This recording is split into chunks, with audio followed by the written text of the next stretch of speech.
Welcome to Delta Wings Aviation Academy, where we prepare you for takeoff. Hello, pilots. Welcome back to Delta Wing Aviation Academy, where we prepare you for takeoff.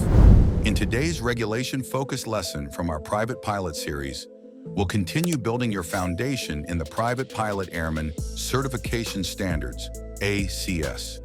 Let's move forward into another important area of aircraft regulations. Today we'll begin with Task B, Airworthiness Requirements. In this lesson, we'll focus on PA.I.B.R1 inoperative equipment discovered prior to flight. Before we begin, keep in mind that important FAA regulations and references will appear on screen throughout the video. Feel free to pause, take notes, or capture screenshots for later review.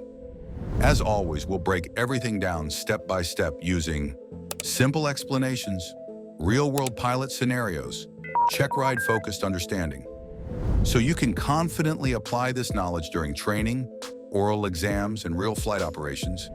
And if you're short on time, you can go directly to the end, where we'll summarize everything in a quick and easy review format. All right, pilots, let's begin. Today's topic, inoperative equipment discovered prior to flight. Imagine you're conducting your pre-flight inspection and discover that a piece of equipment isn't working properly. Can you still fly? Do you have to cancel the flight? What does the FAA require? These are common questions that pilots encounter, and they're also favorite topics during FAA Checkrides. Let's walk through the FAA decision-making process step by step. Step 1. Determine whether the aircraft has a minimum equipment list. According to 14 CFR Section 91-213, the first question is, does this aircraft have an FAA-approved minimum equipment list? For most aircraft used in private pilot training, the answer is no. However, if an MEL exists, the pilot must follow the procedures specified within that MEL to determine whether the aircraft may be operated. Since most private pilot applicants fly aircraft without an MEL, we'll focus on that situation. Step 2. Determine whether the equipment is required. When no MEL exists, the FAA requires us to determine whether the inoperative equipment is required for flight. A useful memory aid is CART. Think of a shopping cart or even Mario Kart to help remember the 4 sources. C. Kinds of operation equipment list. Check the aircraft flight manual or pilot's operating handbook. Some equipment may be required only for specific types of operations, such as day VFR, night VFR, IFR flight. A. Airworthiness Directives, ADs. Determine whether an FAA Airworthiness Directive requires the equipment to be operational. If an AD requires the item and it isn't working, the aircraft is not airworthy. R. Regulations. Review applicable FAA regulations. Most importantly, 14 CFR Section 91-205. This regulation identifies required instruments and equipment for various flight operations. Remember, day VFR requirements, a tomato flames. Night VFR requirements, both flaps and 8 tomato flames. IFR requirements. T Type Certificate Data Sheet, TCDS.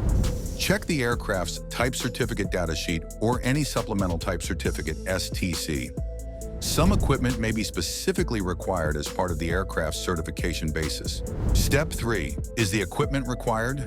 If the inoperative equipment is required by any one of the CART sources, the aircraft is not airworthy. The aircraft may not be operated until the item is repaired or a special flight permit, ferry permit, is obtained if applicable. Step 4. If the equipment is not required. If the equipment is not required by any of the CART sources, additional actions must still be completed before flight. The equipment must be removed or deactivated. The inoperative equipment must either be removed from the aircraft or deactivated. Any deactivation requiring maintenance must be performed appropriately. Placarded. The equipment and any associated cockpit controls must be clearly marked Inoperative. This alerts all pilots and maintenance personnel that the equipment is not functioning. Maintenance record entry. If a maintenance action was required to deactivate or remove the equipment, an appropriate maintenance record entry must be made. Even after all regulatory requirements have been satisfied, one final step remains. Step 5. Final PIC decision. The pilot in command PIC must determine whether the aircraft is safe for the intended flight.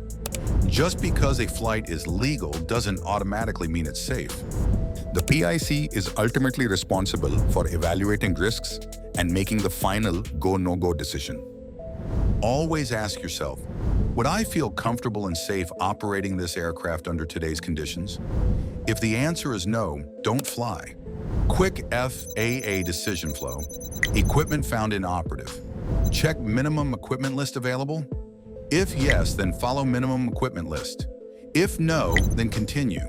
Check CART. C. Kinds of operation equipment list. A. Airworthiness directives. R. Regulations. T. Type certificate data sheet. Equipment required? If yes, aircraft not airworthy. If no, then the equipment must be removed or deactivated and placarded and record maintenance. Pilot in command determines aircraft safe. Flight may proceed. Wrap-up summary. All right, pilots, before we finish, let's quickly review what we've learned today. When inoperative equipment is discovered before flight, check for an MEL, use the CART method, determine whether the equipment is required, remove or deactivate non-required equipment, placard it as Inoperative, complete any required maintenance documentation, make a final PIC safety determination. Remember, legal does not always mean safe. The pilot in command is ultimately responsible for ensuring the aircraft is both airworthy and safe to operate. Checkrides-style oral scenarios. Let's finish with some realistic questions similar to what a designated pilot examiner, DPE, may ask during your FAA practical test. DPE question. During pre-flight, you discover that the landing light is inoperative. Can you fly? Your answer. It depends on the type of operation. I would check the CART process.